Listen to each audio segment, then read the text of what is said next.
Plantea el Universal, vamos a ver la portada, la oposición frena a Moreno en Senado por reforma sobre el ejército. Bueno, no sé, no sé si fue un freno, se regresa a comisiones para seguirse discutiendo, no es que se votó y se rechazó, ¿no? Exacto. Entonces tenemos un impasse ahorita como de 10 días, 15 días, en donde se van a seguir haciendo estas discusiones.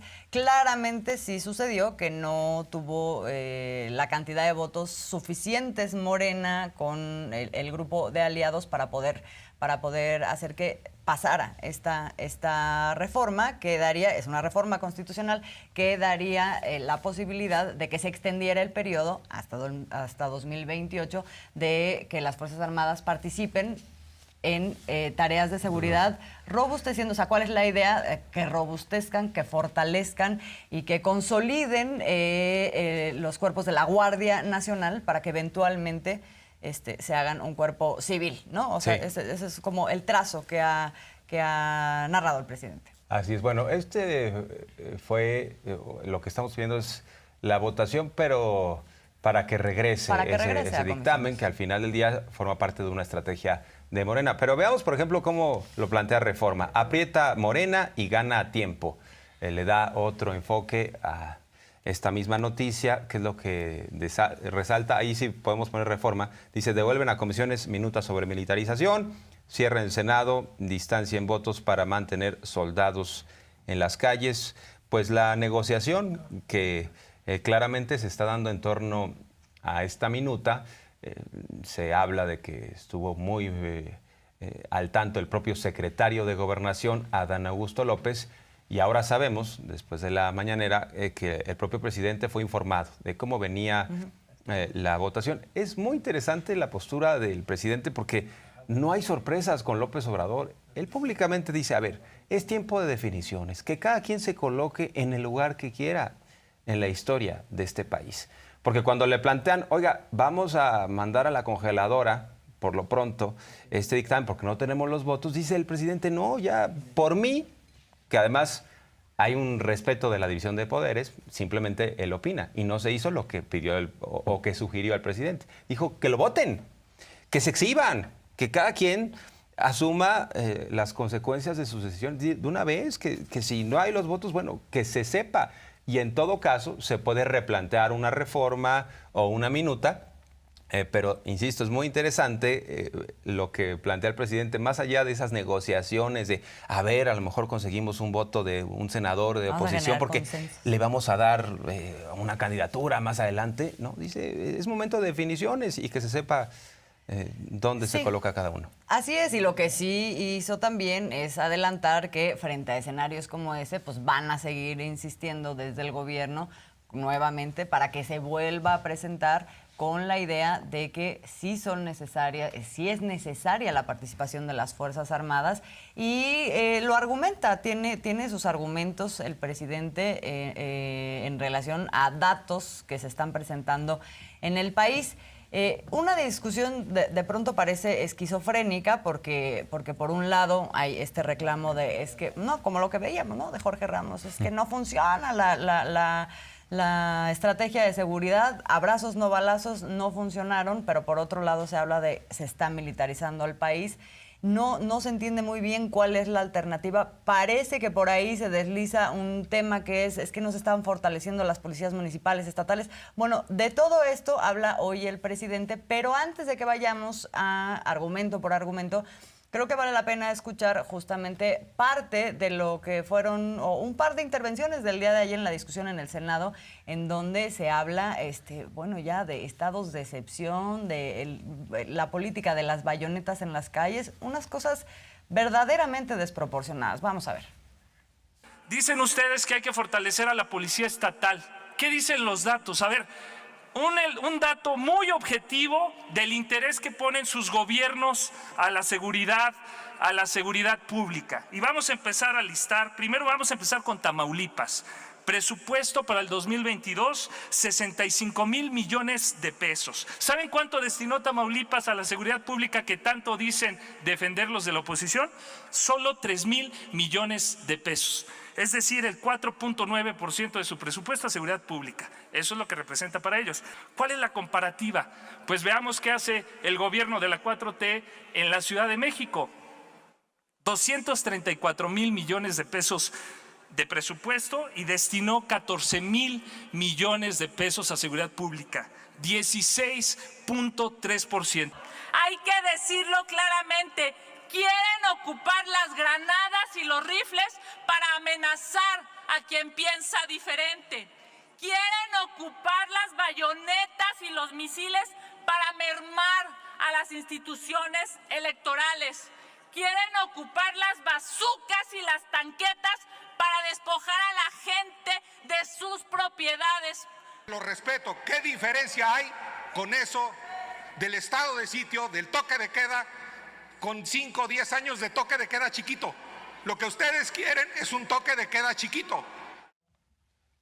Además, es esquizofrénico lo que se plantea desde la oposición. Por un lado, lo acusan de mano blanda a López Obrador diciendo es que son abrazos, no balazos. Y en todo caso también se le acusa al mismo tiempo que además son cosas excluyentes. O sea, en la lógica elemental no se puede acusar al mismo tiempo de mano dura.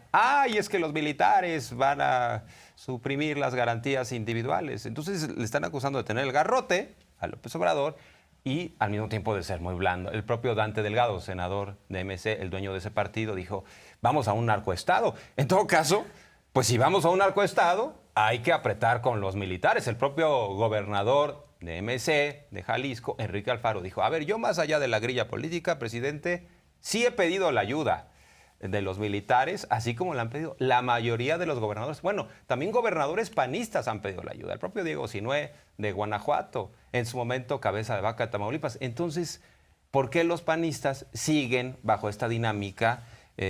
Y sobre todo, es el colmo, el cinismo que precisamente Felipe Calderón, un presidente panista, fue el que generó todo el problema y fue el que asumió la decisión de sacar al ejército para legitimarse ante un fraude electoral. Ellos son el origen del problema y ahora resulta que todo está mal con López Obrador, ¿no? Con un empujoncito de Estados Unidos, hay que decir, ayer lo estábamos viendo. Pero sí, efectivamente, aquí nada más, si me pueden recuperar luego la parte donde habla el senador del Verde Ecologista, este es otro tema que vale la pena retomarlo después porque tiene que ver con justamente la argumentación sobre el financiamiento a policías estatales y municipales y qué pasa con todo eso. No es cualquier cosa tampoco, pero a ver, nos están diciendo que tenemos que ir a una pausa y volvemos porque hoy el presidente justamente habló del tema del respeto de los derechos humanos cuando frente a esto que dicen de la militarización. Vamos.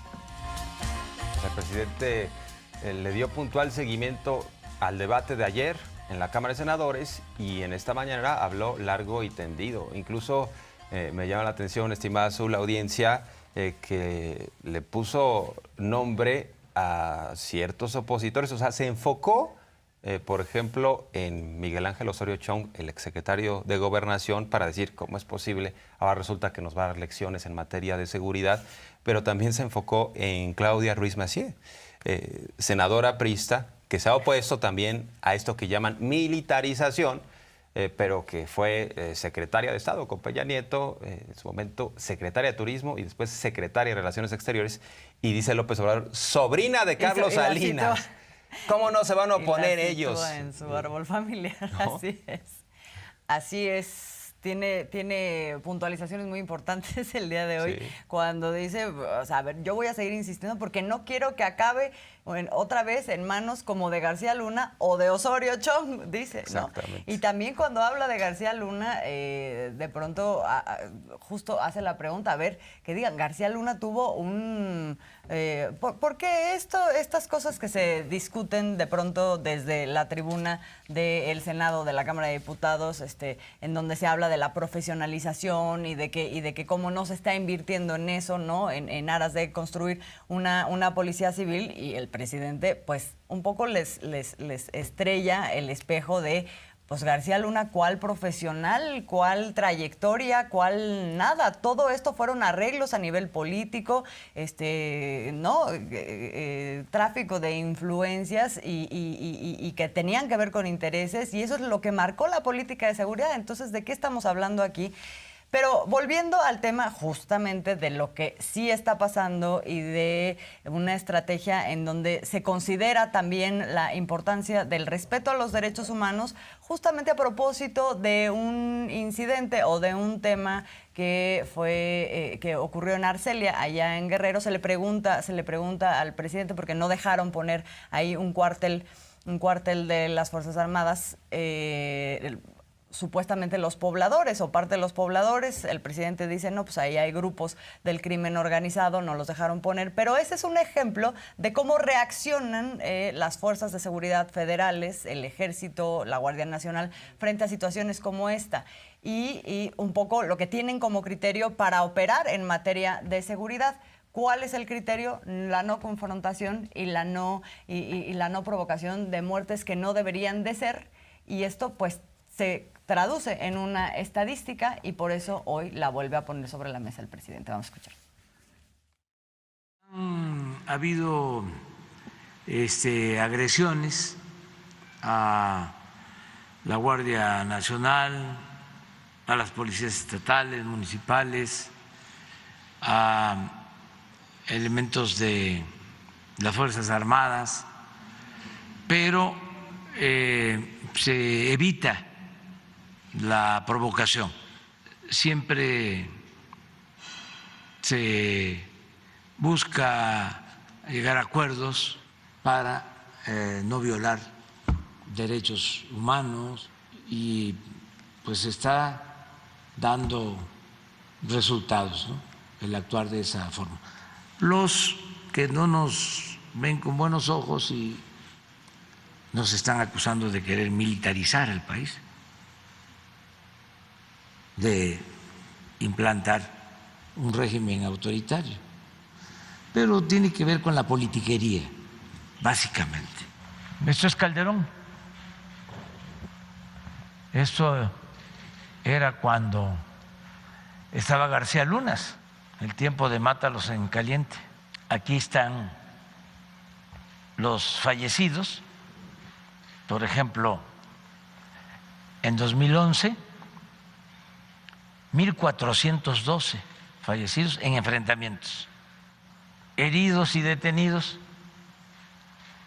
1.127. O sea, más fallecidos que heridos y detenidos. Y todavía Felipe Calderón se desvivía por Genaro García Luna y le entregaban juntos medallas a torturadores como Luis Cárdenas Palomino. Eso no se nos va a olvidar. Y a propósito de medallas, quien va a la cabeza en homicidios es un estado panista, es Guanajuato. ¿Qué dicen los de Acción Nacional sobre eso? Callan como momias, como si no sucediera. Y hay otras entidades gobernadas por la oposición que tienen este problema muy pronunciado. Está el caso de Chihuahua, está el caso de Jalisco. Vamos a ver cómo se concentran los homicidios hoy en día en este país y particularmente en el caso de Guanajuato vemos que está a la cabeza.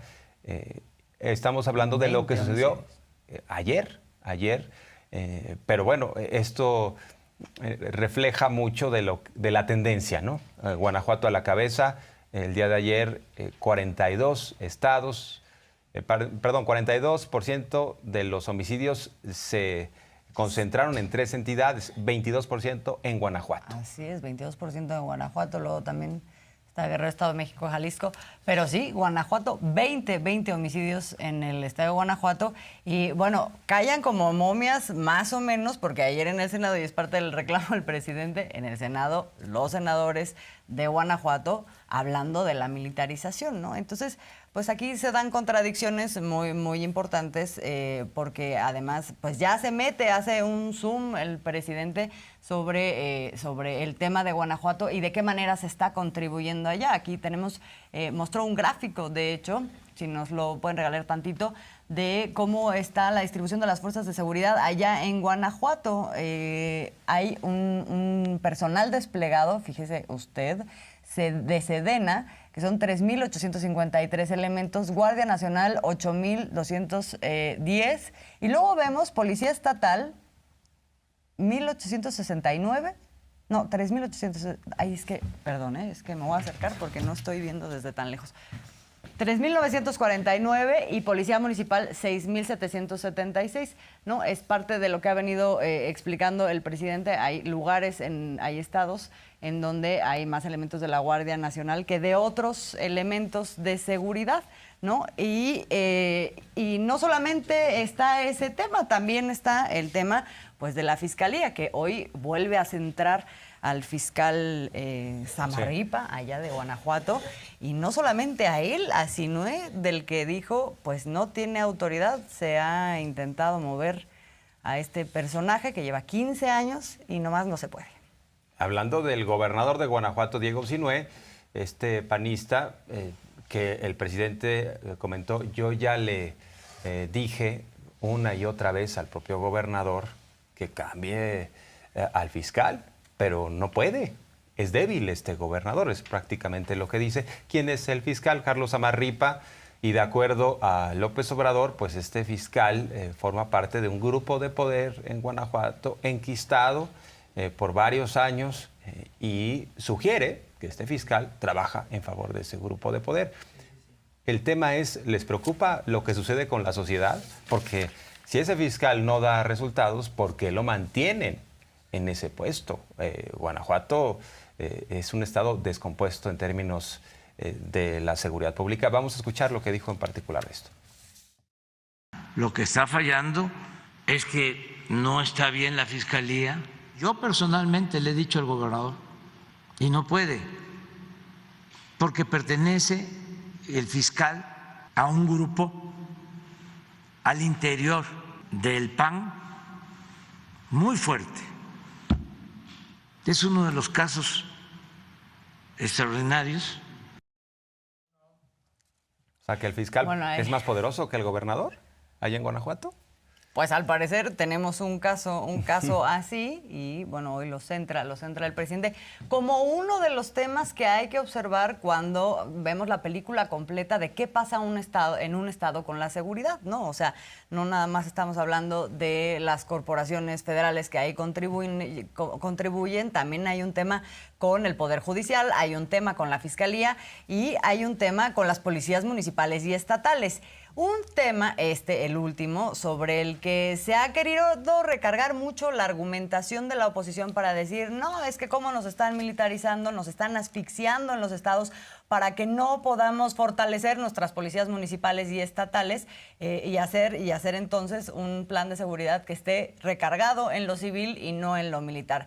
Una cosa que dice el presidente, para empezar, es mentira. No ha dejado de haber recursos para que se destinen a las policías municipales y estatales y el tema es pues, qué se hacen con estos recursos. Vamos a ver lo que ahora reitera y volvemos a ver, por favor, si me regalan, la parte del senador del Verde Ecologista que hablaba justamente de cómo están usando los estados esos recursos que se dan para destinarlos al tema de la seguridad. No los están usando, claramente, ¿no? Pero sí se están quejando. Vamos a ver.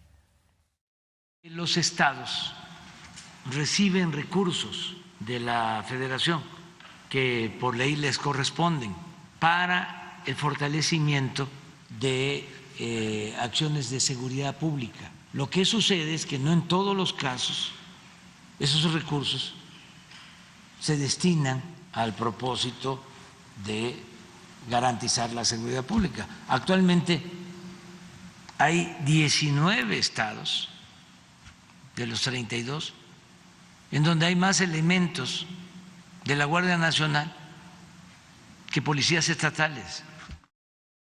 Dicen ustedes que hay que fortalecer a la policía estatal. ¿Qué dicen los datos? A ver, un dato muy objetivo del interés que ponen sus gobiernos a la seguridad pública. Y vamos a empezar a listar, primero vamos a empezar con Tamaulipas. Presupuesto para el 2022, 65,000 millones de pesos. ¿Saben cuánto destinó Tamaulipas a la seguridad pública que tanto dicen defender los de la oposición? Solo 3,000 millones de pesos. Es decir, el 4.9% de su presupuesto a seguridad pública. Eso es lo que representa para ellos. ¿Cuál es la comparativa? Pues veamos qué hace el gobierno de la 4T en la Ciudad de México. 234,000 millones de pesos. Además, la pregunta es si más dinero a las policías municipales ayudaría en concreto a la seguridad de los municipios. Hay que destacar que muchas veces esos recursos se desvían, hay mucha corrupción y además los grupos delincuenciales, con todo respeto para los municipales, pues los rebasan, y por eso la importancia de fortalecer a la Guardia Nacional. Nada más hay un ejemplo muy claro de lo que significa el cambio de un fiscal. En lo que hace a Veracruz había un fiscal muy corrupto, Jorge Winkler, acusado de secuestro, de desaparición forzada, de tortura, y cambiaron el fiscal en Veracruz y ahora ha mejorado bastante la entidad en términos de sus indicadores. Entonces sí es una figura clave y por eso el cuestionamiento en torno a Guanajuato. Sí, así es. O sea, es que sí, son varios niveles de análisis y varios temas que atender. Efectivamente, las fiscalías, también creo que las policías municipales y estatales, es que hay casos distintos, ya hay evidencia de casos distintos en este momento en el país, ¿no? Tenemos una Ciudad de México que no terminamos de escuchar al senador, pero justo lo que planteaba es que en la Ciudad de México pues se han destinado muchos más recursos para fortalecer todo este tema policíaco en la capital, ¿no? En términos de capacitación, de salarios, de robustecimiento, de instalaciones, que eso no significa que no se tenga, además, de todas maneras, un apoyo de la Guardia Nacional, pero es mucho menor y la estrategia sí está más recargada en el tema de la seguridad estatal con la policía estatal, o bueno, de la capital. Esto no ocurre en otros lados, pues porque no hay voluntad política para hacerlo por parte de otros gobiernos y sus secretarías de seguridad, y pues un poco lo que dice el presidente, pues no sé qué hacen con esos recursos. Pero lo otro que decías también, Jorge, pues sí, aunque hubiera esos recursos, también hay un tema de el pretexto simetría. Para robar también. Sí, o sea, del pretexto para robar y de simetría de fuerzas cuando estamos hablando de una seguridad o una serie de homicidios que están recargados en el hecho de que hay crimen organizado, no es, o sea, armado como equiparable a los militares, ¿no? O sea, no estamos hablando de la misma cosa. En los poblados, hay varios temas. Los municipales son el eslabón más débil, ¿no? Son los policías que les están dando el pitazo a los del crimen organizado. O sea, por eso la gente, a ver, y constantemente lo pone el presidente, ¿en quién confías más? ¿En el Ejército, en la Guardia Nacional, en la Armada de México? Pues sí, porque se sabe también de esta colusión, sobre todo en ciertos poblados. Hay otros datos porque se dio este corte de caja, ¿no?, sobre las acciones del Estado contra la violencia. Sí, claro. Tenemos los datos del cero impunidad, pero vamos a hacer un zoom a un caso que hoy presentaron justamente hablando de esto, de un policía municipal, pues que era nada más y nada menos que un líder de una banda de secuestradores allá en Jalisco, ¿no? Pablo Heriberto N. Hoy nos estaban dando el parte de que pues ya fue detenido, la banda fue desmantelada, pero bueno, pues aquí vemos la vulnerabilidad justo. Que conste que yo no lo había visto este dato, pero refuerza el argumento. Vale la pena que lo pongamos nada más para hacer otra vez la referencia de quién estamos hablando. Pablo Heriberto N., miembro de la Policía Municipal de Guadalajara, que formaba parte de esta banda de secuestradores. Era líder de esta banda de secuestradores, de acuerdo con lo que nos informa esta mañana Ricardo Mejía Verdeja, el subsecretario de Seguridad y Protección Ciudadana. ¿No sería alumno de García Luna, municipal? Puede ser, ¿no? Porque García Luna también andaba metido en el secuestro y eso también es de escándalo, hay que ponerlo ahí cada que se requiera. Sin duda, ahí para hablar de que en todos los niveles se da, efectivamente, pero es cierto también que esta es la parte como más vulnerable, ¿no? Efectivamente, porque es la menos armada, la menos capacitada, la menos protegida, no tienen cuartel, no tienen lugar de operación, en fin, hay varias cosas que ya se han referido aquí y que pues los hacen sumamente vulnerables a la extorsión, a la amenaza o pues directamente a corromperse, ¿no? Así es. Y bueno, en ese sentido, el presidente dijo que es necesario insistir en involucrar a la gente en la discusión sobre la presencia de la Guardia Nacional. Esto es muy importante, habla de la posibilidad de una consulta, pero también dice los delincuentes, y esto es el tema de fondo, antes tenían una base social más amplia, como en el caso del huachicol, y por eso nosotros decidimos instalar, expandir los programas sociales para quitarles a los jóvenes lo que ha dicho. les quitamos a los jóvenes a la delincuencia organizada, una suerte de competencia entre el Estado mexicano con sus instituciones y atribuciones y los grupos criminales que quieren enganchar a estos jovencitos y a otras personas, no solo a jóvenes. Pero sí es trascendente reconocer que en efecto antes había una cierta protección en comunidades muy pobres, en el caso de Huachicol. Por eso ahora que se está revirtiendo esto, dice, vamos a preguntar a la gente qué es lo que piensa. Porque hasta lo podríamos consultar con la gente, preguntarle a la gente. Para eso, desde luego, necesitamos seguir debatiendo a favor, en contra, que haya más información y que se le pregunte al pueblo. Eso no estaría mal. Por eso, ayer me explicaron de que habían cambiado el reglamento en el Senado, porque yo lo que les planteé es que se vote. Si no se alcanza a aprobar, va a pasar un tiempo y voy a volver con lo mismo, porque estoy acostumbrado a eso.